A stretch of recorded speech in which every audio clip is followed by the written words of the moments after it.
नमस्कार, स्वागत है आपका एससी कोचिंग सेंटर 2 पर। प्रयास आवासीय विद्यालय प्रवेश परीक्षा के लिए जो कि कक्षा 9 के लिए है। जो भी बच्चे तैयारी कर रहे हैं उन सभी बच्चों के लिए विज्ञान के 50 बेहद ही महत्वपूर्ण क्वेश्चनों को लेकर आया हूँ।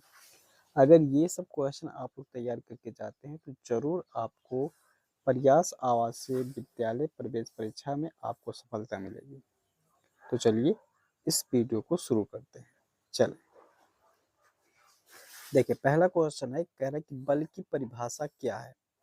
ऑप्शन ए पदार्थ का द्रव्यमान, बी ऑप्शन किसी वस्तु की गति में परिवर्तन करने की क्षमता, सी ऑप्शन ऊर्जा का हस्तांतरण, डी ऑप्शन गति का माप। तो ऑप्शन नंबर बी सही है। किसी वस्तु की गति में परिवर्तन करने की क्षमता बल में होती है। ठीक है, तो बी ऑप्शन सही है। ऑप्शन यहाँ पर बता भी दिया गया है। ठीक है, चले। निम्नलिखित में से कौन सा बल एसआई का मात्रक है? ठीक है, निम्नलिखित में से कौन सा बल का एसआई मात्रक है? ठीक है, तो बल का एसआई मात्रक हो जाता है न्यूटन। ठीक है, तो दिए गए ऑप्शन में न्यूटन ऑप्शन दिया रहेगा और इसी प्रकार से 4 ऑप्शन दिया रहेगा, उसमें से एक ऑप्शन सही होगा। जब आप बार बार प्रैक्टिस करेंगे तो आपको ये चीज़ें ऑटोमेटिक तैयार होना शुरू हो जाएगा। ठीक है, तो इसको बार बार देखिए, प्रैक्टिस करें। आपकी जो विज्ञान का पोर्शन है ऑटोमेटिक इसी में से ही काफ़ी क्वेश्चन आप लोग के फंस जाएंगे। ठीक है, चल। घर्षण बल का मुख्य कारण क्या है?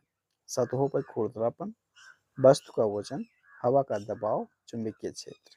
तो घर्षण का मुख्य कारण होता है सतहों का खुरदरापन। ठीक है, ऑप्शन ए सही हो जाएगा। चले। गति का प्रथम नियम किसे कहते हैं? गति का प्रथम नियम है जड़त्व का नियम। ठीक है, तो ऑप्शन नंबर बी सही हो जाएगा।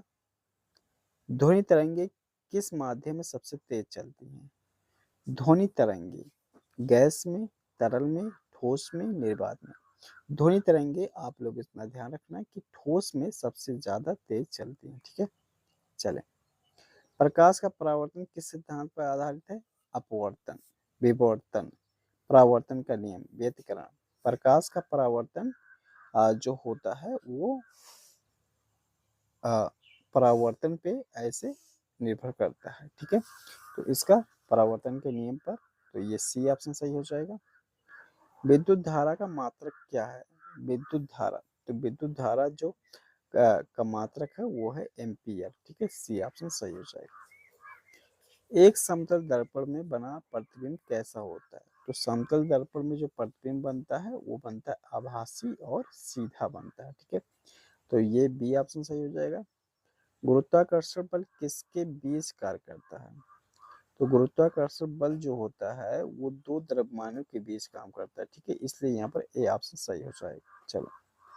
ऊर्जा का संरक्षण नियम क्या कहलाता है? ऊर्जा नष्ट हो सकती है, ऊर्जा का निर्माण हो सकता है, ऊर्जा नष्ट या निर्मित नहीं होती, केवल रूपांतरित होती है। तो ये सी ऑप्शन सही हो जाए। ठीक है, चलें।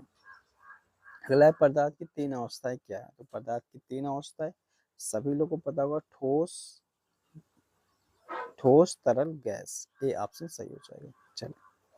परमाणु का सबसे छोटा कण कौन सा है? तो परमाणु का सबसे छोटा कण वो है इलेक्ट्रॉन है। ठीक है, तो बी ऑप्शन सही हो जाएगा। निम्नलिखित में से कौन सा तत्व धातु है? Sulphur, carbon, copper, oxygen. तो कॉपर धातु है। ठीक है, तो सी ऑप्शन सही हो जाएगा। जल का रासायनिक सूत्र क्या है? तो जल का रासायनिक सूत्र H2O होता है। काफी बच्चों को याद होता है, तो इसको जरूर आप लोग तैयार कर लेंगे। ठीक है, H2O। चलो। संक्षारण जंग का मुख्य कारक क्या है? ऑक्सीजन और नमी। ये ए जो इसमें ऑप्शन ए दिया है वही सही है, ऑक्सीजन और नमी जंग का मुख्य कारण है। ठीक है, चलें। निम्नलिखित में से कौन सा मिश्रण है? नमक, चीनी, हवा, पानी। हवा, तो हवा मिश्रण हो जाएगा। सी ऑप्शन सही हो जाएगा। रासायनिक अभिक्रिया में क्या होता है? नए पदार्थ बनते हैं, पदार्थ गायब हो जाते हैं, केवल रंग बदलता है, कोई परिवर्तन नहीं होता। तो रासायनिक अभिक्रिया में नए पदार्थ बनते हैं। ए ऑप्शन सही है। दहन के लिए आवश्यक है? Option A oxygen, option B nitrogen, option C carbon, option D hydrogen. तो दहन के लिए ऑक्सीजन आवश्यक है, इसलिए ए ऑप्शन सही हो जाएगा। चलिए। पीएच का पीएच मान 7 से कम होने पे विलयन कैसा होता है? तो पीएच मान अगर 7 से कम है तो विलयन अम्लीय होता है, अर्थात इसमें ए ऑप्शन सही हो जाएगा। तो इस प्रकार से क्वेश्चन आप लोगों को पूछा जा सकता है या पूछा जाता है। कार्बन डाइऑक्साइड का उपयोग किसमें होता है? अग्निशामक में। अग्निशामक इसमें ए ही ऑप्शन सही है, आग को बुझाने के लिए कार्बन डाइऑक्साइड का उपयोग किया जाता है। चलिए, कोशिका का पावर हाउस किसे कहा जाता है? तो ऐसे ही ऑप्शन रहेगा नाभिक, B option mitochondria, C option ribosomes, D Golgi body. तो कोशिका का पावर हाउस माइटोकॉन्ड्रिया को कहा जाता है, इसलिए बी ऑप्शन सही हो जाएगा। पौधों में प्रकाश संश्लेषण की प्रक्रिया कहाँ होती है? तो पौधों में प्रकाश संश्लेषण की क्रिया ये काफी बच्चे जानते होंगे, पत्तियों में होती है, बी ऑप्शन सही हो जाएगा। मानव शरीर में कितनी हड्डियां होती हैं? मानव शरीर में 206 हड्डियां होती हैं, ए ऑप्शन सही है। रक्त का मुख्य कार्य क्या है? रक्त का मुख्य कार्य जो होता है वो ऑक्सीजन का परिवहन करता है, ठीक है। तो ए ऑप्शन यहाँ पर सही है। निम्नलिखित में से कौन सा कवक है? Option A mushroom, option B गुलाब, ऑप्शन सी नीम, ऑप्शन डी चावल। तो सही ऑप्शन है वो है मशरूम, ए ऑप्शन सही है।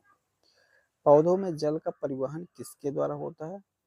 जल का परिवहन जो होता है वो जाइलम के द्वारा होता है। इसको हमने ट्रिक के माध्यम से बताया था। देखो, जल का परिवहन जल कहाँ से ये लेगा? जड़ से लेगा ना, जड़ से लेगा। जैसे ये ऐसे है तो ये जड़ से लेगा, तो जड़ से जड़, जड़ से जाइलम, ठीक है। तो जड़ से ये ऊपर पहुंच आता है, ठीक है। तो इसमें ए ऑप्शन सही।